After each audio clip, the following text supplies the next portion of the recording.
예, 안녕하세요. 고급 통계 분석 방법론 강의를 진행하고 있는 한상태 교수입니다. 여러분들 원래 학교에서 공지는 4주 정도 온라인 강의를 진행하고 다음 주부터는 강의실에서 여러분들을 만나서 강의를 진행하기로 되어 있었으나 코로나 사태가 그렇게 안정적인 그런 어떤 진정 국면이 아니다 보니 부득이 일단 2주 정도 온라인 강의가 연장이 되었습니다. 아마 여러분들도 연락을 받았을 거라고 생각되는데요. 여러분들 얼굴을 보지 못해서 많이 안타깝습니다. 2주 후에는 여러분들 직접 얼굴을 보고 반가운 마음으로 여러분들을 강의실에서 수업할 수 있기를 기대하면서 5주차 강의를 여러분들 다시 시작을 하도록 하겠습니다.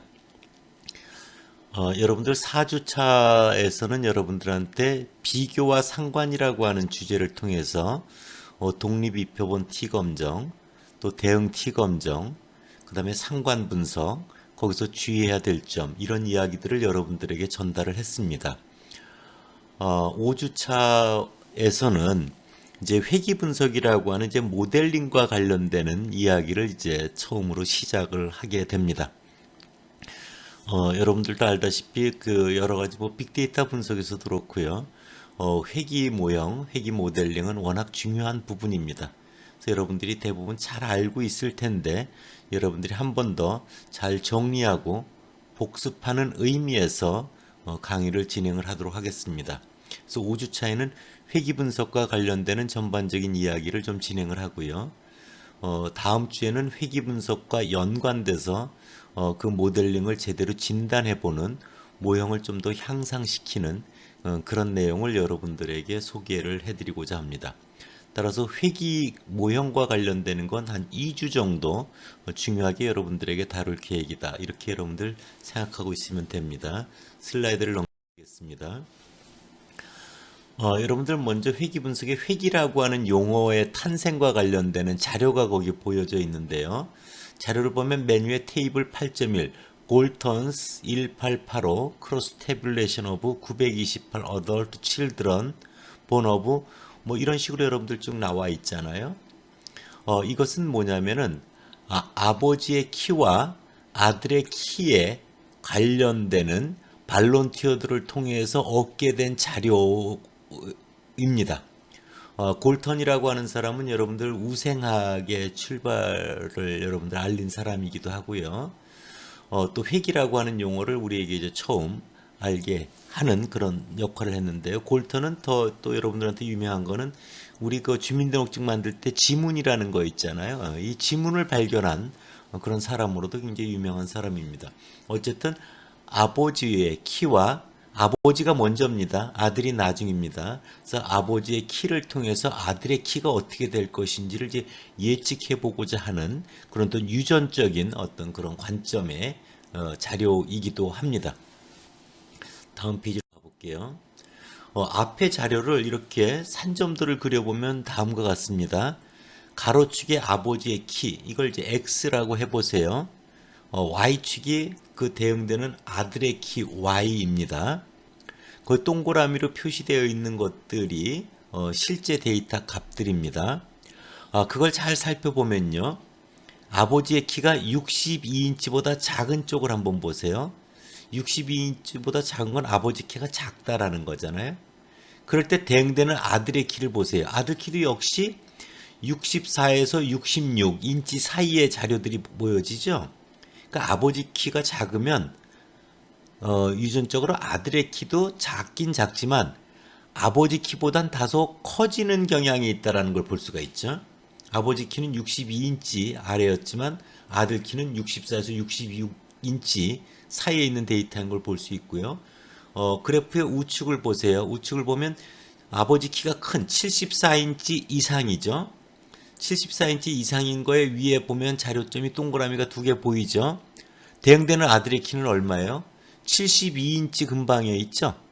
그 말은 아버지의 키가 크면은 아들 키도 크긴 크지만 아버지 키보다는 다소 작아지는 경향이 있구나 하는 걸 앞에 있는 실제적인 데이터를 통해서 확인을 해보게 됩니다. 이것을 여러분들 상관계수, 피어슨의 상관계수를 만든 칼 피어슨이 이 자료를 가지고 아버지의 키를 가지고 아들 키가 어떻게 될 것인지를 예측한 식을 거기 구해놨어요. 1903년도에. 그래서 아들의 키는 33.73 플러스 0.516x 아버지의 키다 이런 거죠. 이거 직접 이렇게 식을 구해놨습니다. 다음 페이지로 가볼게요. 그래서 여러분들 어떤 의미를 볼 수 있냐면요. 가로축이 아버지의 키고 세로축이 이제 아들의 키입니다. 그럴 때 보면은 평균보다 큰 아버지 키가 우측에 있고요. 평균보다 작은 아버지 키가 왼쪽에 있습니다. 그래서 아버지 키가 작으면 작지만 아들 키는 다소 이렇게 커지는 모습이 되고요. 반대로 아버지 키가 크면은 그 점선으로 되어 있는 게 파란 선으로 이렇게 내려와지는 거죠. 아들 키가 크긴 크지만 아버지 키보다는 다소 작아지는. 그래서 그것이 세대가 흘러가면서 유전적으로는 뭐예요? 평균적인 키의 모습으로 되돌아온다. 이런 걸 우리가 이제 알게 되는 거죠. 그래서 원래 본연의 모습, 평균적인 키의 모습으로 되돌아온다. 그래서 그것에 따라서 우리가 획이라고 하는 용어를 생각하게 되는 겁니다. 다음 페이지로 가볼게요. 그래서 여러분들이 이렇게 아버지의 키와 아들의 키의 유전학적 그런 특징에서 이야기가 됐던 그런 사례이지만 이런 것들이 이제 마케팅이라든지 굉장히 다양한 모든 분야의 실제적인 데이터에 이제 적용이 되면서 회귀 모델 또는 회귀 분석이라고 하는 이름으로 이제 불려지게 됩니다. 그럴 때 여러분들 X가 우리가 먼저예요. X가 아버지 키입니다. 화살 표시가 갑니다. 화살을 X가 쏘고요. 화살을 맞습니다. Y가 뭐냐면 아들 키입니다. 다시 X가 뭐라고요? 아버지 키가 먼저고요. 화살 표시가 가서 Y 아들 키가 나옵니다. 즉 뭐냐면 아버지가 엄마랑 결혼해서 나타난 반응이 아들의 키입니다. 그래서 아버지의 키가 원인이 된 거고요. 아들 키가 나타난 결과인 겁니다. 그래서 우리가 항상 생각할 때 저 아들은 왜 저렇게 키가 커? 그럼 그 이유를 설명해 줄 수 있는 건 그 아버지 키가 크더라고. 이렇게 얘기해 줄 수 있는 거고요. 예? 키 큰 아버지에서 나타난 반응 결과가 아들의 키가 나타난 거죠. 그래서 우리가 Y를 갖다가 결과가 되고 X가 원인이 되는 거죠. 그래서 원인의 인자, 결과의 가짜를 본따서 인과관계 모형이라고 하는 걸 우리가 생각하게 되는 겁니다. 상관 분석은 X와 Y가 화살 표시가 양쪽 방향이었죠. 그래서 화살 표시가 양쪽 방향일 때는 X와 Y 사이에 서로의 연관성을 분석한다라는 거고요. X에서 화살 표시를 쏴서 Y가 돼서 X가 원인이 되고 Y가 결과가 될 때는 어떻게 된다고요? 그거는 원인과 결과의 관계를 나타내는 일방향의 화살 표시는 인과관계 모형이라고 하는 거고요. 그것의 첫 출발 회귀 모형을 여러분들 보게 되는 겁니다. 그럴 때 화살을 쏜 X가 바로 그 이유를 설명해 줄 수 있는 아버지 키가 이제 설명 변수고요. 아들 키를 예측하는데 이용되는 변수고요. 그런 것들을 우리는 독립 변수라고 합니다. 반대로 화살을 맞은 Y를 갖다가 나타난 결과 변수 또는 반응 변수, 예측되어지는 변수, 또 다른 말로 종속 변수라는 말을 쓰는 거죠. 그래서 회귀 분석이라는 건 아들 키가 아버지 키에 의해 어떻게 설명 예측되는지를 알아보기 위해서 적절한 관계식 또는 적절한 함수식으로 표현하여 분석하는 통계적 자료 분석 방법이다. 이런 거죠. 그래서 회귀 분석이란 다시 Y가 X 변수들에 의해 어떻게 설명 예측되는지를 알아보기 위해 적절한 관계식으로 표현하여 분석하는 통계적 자료 분석 방법이다. 그래서 항상 여기서는 관심이 Y가 관심입니다. 여러분들 Y가 관심이라는 걸 꼭 기억을 해두길 바랍니다. 왜냐하면 예측에 관심을 두고 있기 때문에 그렇습니다. 다음 페이지로 갑니다. 그럴 때 여러분들 X와 Y 사이의 관계가 직선적 관계가 있으면 선형 회귀 분석이다. X와 Y의 관계가 선형이 아닌 비선형적 관계에 있다는 비선형 회귀 분석이다 이런 거죠. 또 설명 변수, 즉 독립 변수 x가 한 개인 경우는 단순 회귀 분석이다. 설명 변수 x가 두 개 이상이면은 다중 회귀 분석이다. 이렇게 표현하는 거죠. 그다음 y라고 하는 종속 변수가 한 개가 있으면 일별량 회귀 분석. y라고 하는 종속 변수가 두 개 있으면 다별량 회귀 분석. 이렇게 이제 구분을 하는 겁니다. 다음 페이지로 가보면요. 그래서 식을 한번 보면요. 직선 형태네요. 알파 플러스 베타 x. 선형 회귀 분석이죠. x가 한 개 있잖아요. 그래서 단순 선형 회귀 분석 이렇게 되는 겁니다. 두 번째를 보면 역시 직선인데요. x라고 하는 변수가 p개가 있죠. 즉 설명 변수가 두 개 이상이잖아요. 그래서 선형 회귀 분석인데 다중 선형 회귀 분석 이렇게 이름을 붙이는 거고요. 세 번째 식을 보면은 직선이 아니죠. 그렇죠? 그래서 비선형 회귀 분석이라고 하고요. 맨 아래를 보면 y 변수가 몇 개 있어요? 세 개가 있잖아요. 그래서 이런 걸 다별량 회귀 분석 이렇게 이제 표현을 하게 되는 겁니다. 다음 페이지로 갈게요. 자, 그러면 우리는 먼저 설명 변수가 하나이고 반응 변수가 하나인 선형, 직선 관계에 있는 선형 회귀 분석 중에 설명 변수가 하나인 단순 선형 회귀 분석부터 시작을 해보도록 하겠습니다. 그 예는요, 여러분들 가로치기를 보면은 이제 실질적으로 예약 대수죠. 뭐 에어컨의 예약 대수가 될 수도 있습니다. 예약 대수가 있고 세로축은 실제 판매된 대수를 말합니다. 그리고 그 점들이 이제 실제 값들이고요. 그래서 X가 예약 대수, Y가 판매됐습니다. 예약이 먼저 일어나는 거고 판매가 나중에 일어나는 거잖아요. 그렇죠? 그래서 X11, Y29가 거기 맨 왼쪽에 있는 점이고요. 그리고 여러분들 맨 우측점을 보면 X가 49, Y가 89 이런 점들이 있습니다. 그런 점들을 가장 잘 대변하는 직선을 우리가 구하려고 합니다. 그 직선에 의해서 그 자료점들의 공통성을 만들어내려고 하는 거죠. 그 직선에 의해서 이 자료점들을 축약을 하려고 합니다. 그걸 구해놨어요. 어떻게 구했는지는 아직 모르지만 맨 식 아래 보면 yi는 절편항 a 플러스 bxi 그래서 9.74 플러스 1.44xi 이런 거죠. 그래서 xi 예약 대수를 집어넣으면 yi 대응되는 판매 대수가 예측돼서 나오는 거죠. 그 식에 맞춰서 예측값을 구해보면요. 우측 빨간색으로 분홍색으로 되어 있는 y-을 보면 압니다. y-hat 25.5는 어떻게 나온 거냐면요. 9.74 더하기 1.44 곱하기 x값 11 이래 곱하면 25.5가 나온 겁니다. 그 다음 37.1은요. 9.74 더하기 1.44 곱하기 x값 19를 집어넣으면 37.1이 나온 겁니다. 그래서 그 예측값이라고 하는 것이 이제 y 실제값하고 그 예측값이 이제 차이가 나 있죠. 여러분들 보면 압니다. 그러면 우리는 이 직선을 어떻게 구하는 게 가장 적절하냐면은 맨 그 왼쪽에 있는 점을 이래 밑으로 내려보면은 직선하고의 그 차이가 생기죠. 두 번째 또 직선을 위로 이래 그려보면 그 차이가 생기죠.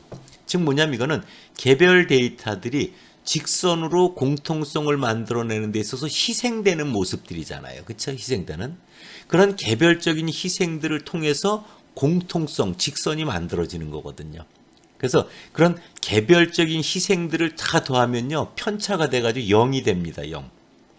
그래서 우리가 개별적인 희생들을 제곱해서 다 더해서 그 개별적인 희생의 제곱의 합이 가장 작게 우리가 되게 직선을 구해달라. 이런 것들이 우리가 가장 바람직한 태도 아니겠어요? 그렇죠? 그래서 그런 관점을 뒷페이지에서 보도록 하겠습니다. 그래서 단순 선형 회귀 모형은 이렇게 적습니다. yi는 알파 플러스 베타 xi 플러스 오차항. 뭐냐면은 그 i번째 자료를 어떤 점을 보더라도 직선으로 끝나지 않고 직선하고의 그 차이가 생기잖아요. 그런 부분이 이제 오차를 포함해야 등호가 성립이 되잖아요. 밑에 첨자 i는 관찰치 번호를 말합니다. 직선을 추정하면 이건 직선이죠. 그래서 y hat i라고 하고요. 알파 hat 플러스 베타 hat xi가 되는 거죠. 그래서 기울기와 절편을 구하면 됩니다. 그러면 원래 값이 yi고요. 우리가 추정된 값이 y hat이에요. 그 남은 찌꺼기가 생기잖아요. 그렇죠? 차이가 있어요. 그만큼이 이제 희생된 것이잖아요. 그런 것들을 우리는 뭐라고 한다? 잔차라고 한다. 레지듀얼, 찌꺼기입니다. 잔차. 그랬을 때 우리는 항상 어떻게 이제 구하냐면요. 바로 원래 yi 값에서 예측된 값의 그 차이가 개별 데이터에 희생되는 모습이잖아요. 개별된 희생되는 모습의 제곱, 그냥 더하면 0이 되니까 제곱을 다 더했을 때 최소가 되는 기울기와 절편을 구해주세요. 그런 것들을 5차 제곱합을 최소화한다. 그래서 최소 제곱 추정, 리스트 스퀘어 에스티메이션, LSE라고 하는 추정 치가 되는 거죠. 그래서 그럴 때 기울기, 그러니까 절편항하고 기울기가 나와 있어요. 기울기 B는 시그마 xi-x바의 제곱분의 시그마 xi-x바, 그 다음에 yi-y바에 의해서 표현되고요. 절편항은 y바 마이너스 b x바로 표현이 됩니다. 이것을 최소화하는 것은 여러분들 이제 편미분을 통해서 이 식이 유도가 된다는 걸 아마 회귀분석 시간에 배웠을 거라고 봅니다. 그래서 회귀분석에서는 먼저 해야 되는 첫 번째가 뭐예요?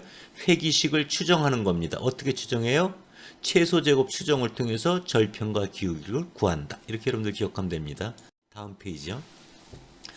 회귀 분석에서 두 번째 여러분들 중요한 거는 y 이꼬로 알파 플러스 베타 x에서 x 앞에 붙어 있는 베타죠.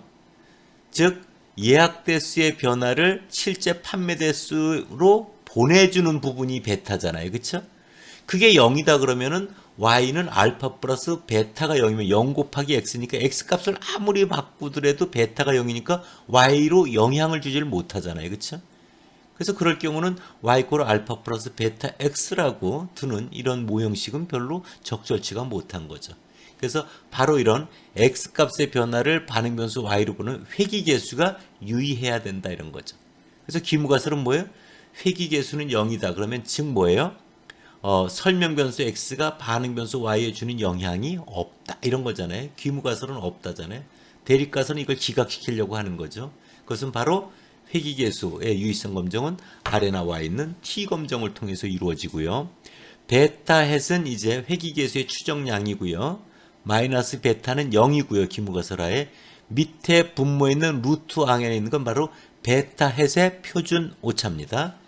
회귀계수 베타에서의 표준 오차가 분모에 들어가 있는 것이다.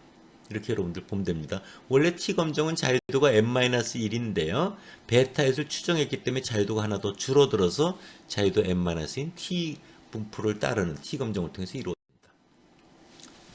자, 회귀계수를 구하는 것 하나, 회귀식을 구하는 것 하나, 그 다음 회귀계수가 유의한가를 보는 것 하나 이런 거예요. 그래서 그거와 관련되는 것 하나 보도록 합시다. 설명변수 S가 반응변수 Y에 유의한 영향을 미치는가? 기무가설 미치지 않는다. 베타가 제로다. 대립가설은 무니까 귀무 미치지 않는다 이거죠. 미친다. T검정을 통해서 베타의 나누기 베타의 스탠다드 에러를 통해서 하면 됩니다. 거기 나온 아웃풋을 보면은요. 베리어블은 인터셉트는 절편항을 말하고요. ADVR은 광고비를 말하고요. 여기서 Y는 세일즈, 매출액을 말합니다.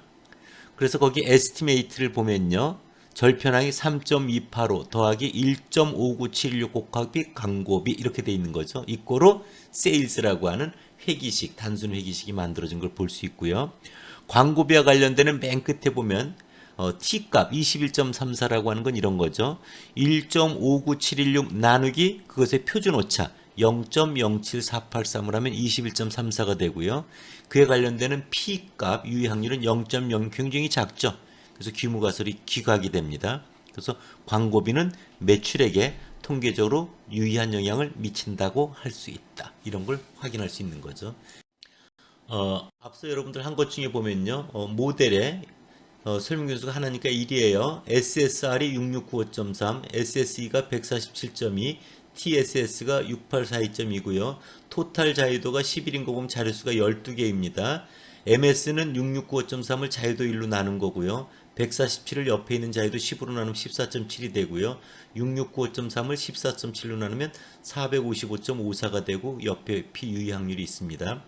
여러분들 거기서 14.7이 시그마 햇 제곱입니다. 오차 분산의 추정치고요. 그곳에 루트를 씌운 게 위에 루트 MSE라고 하는 3.834가 나와 있는 겁니다. 다음 페이지로 가볼게요. 결정계수와 관련되는 것을 여러분들에게 좀 말씀을 드릴게요. 결정계수라고 하는 건 이런 거죠. 회기식이 얼마나 적합한가라는 것을 측정하는 거고요. 전체 제곱 중에 회기제곱합이 차지하는 비율인데요. 즉 반응 변수의 총 움직임을 회기식이 얼마나 설명하는가를 나타내고, 이건 0과 1 사이에 존재하고 1에 가까울수록 회기식에 의해서 주어진 자료를 잘 설명해내고 있다, 이런 겁니다.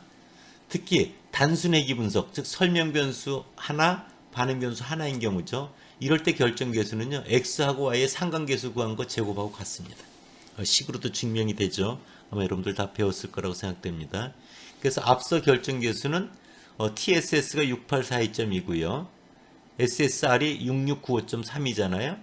그래서 그것을 6695.3 나누기 6842.2를 하면 97.9%가 되고, 이거는 이렇게 해석하면 됩니다. 반응 변수 Y의 전체 움직임 변이 중 97.9%가 회기식에 의해 설명되고 있다. 이렇게 여러분들 결론을 내리면 됩니다. 여러분들 회기계수 베타랑 결정계수 R제곱을 알려드렸어요. 자, 회기 분석에서 세 가지 중요한 얘기를 했습니다. 하나, 회기식을 추정해야 된다. 두 번째, 회기계수의 유의성 검증을 해야 된다. 세 번째, 이 회기식의 모형의 설명력, 결정계수를 바라봐야 된다. 이 세 가지를 얘기를 했어요. 반드시 필요한 세 가지입니다. 이럴 때 베타와 결정계수와의 관계에서 여러분들 꼭 기억할 필요가 있습니다. 회기계수 베타가 유의해요. 그러니까 우리가 회기계수 베타가 유의합니다. 결정계수 모형의 설명력도 좋아요. 그럴 때는 설명 변수가 반응 변수에 큰 영향을 미친다고 보면 맞습니다. 회기계수 베타는 유의해요. 근데 모형의 설명력 결정계수는 작아요. 이럴 경우는 설명 변수가 반응 변수에 영향을 주긴 하지만 그 영향이 크지는 않다, 이렇게 바라보는 게 맞습니다. 근데 회기계수 베타가 유의하지 않아요. 그러니까 베타가 0이라는 기무가설이 기각되지 않은 거죠. 그런데 모형의 설명력이 되게 커요. 되게 이상하죠. 이런 경우 가끔 발생합니다. 이런 경우는 설명 변수가 반응 변수와의 영향을 미친다고 할 수 없습니다. 이러한 상황은 분석 결과가 굉장히 의심스럽고 위험한 겁니다. 이럴 때는 표본의 크기, 샘플 사이즈가 너무 작다든지 자료에 특이값이 있다든지 회기 모형에 있어서 가정한 그 분포에 대한 가정이 좀 문제가 생겼다든지 이런 다양한 문제 때문에 발생하기 때문에 이것은 결과를 그냥 신뢰하지 말고 다시 이런 것들을 점검해서 분석을 다시 실시해야 된다는 걸 여러분들 꼭 기억하기 바랍니다. 다음 페이지로 가볼게요. 우리가 이제 반응 변수에 대한 예측 구간과 신뢰 구간에 대한 얘기를 하나 하려고 하는데요. 자, 보세요. 설명 변수의 값이 x0예요. 그럼 반응 변수에 대한 예측과 ys는 뭐예요? x 대신에 x0를 집어넣으면 되죠. 예를 보세요. 광고비가 50일 때 매출액의 예측값. 그러면 주어진 회기식에 x 대신에 50을 집어넣어서 84.14. 50을 집어넣어서 그 직선에 있어서 우측 화살표시. 이것이 이제 예측값을 구하는 거죠. 자, 예측값을 구하는 거예요. 다음 페이지로 가볼게요.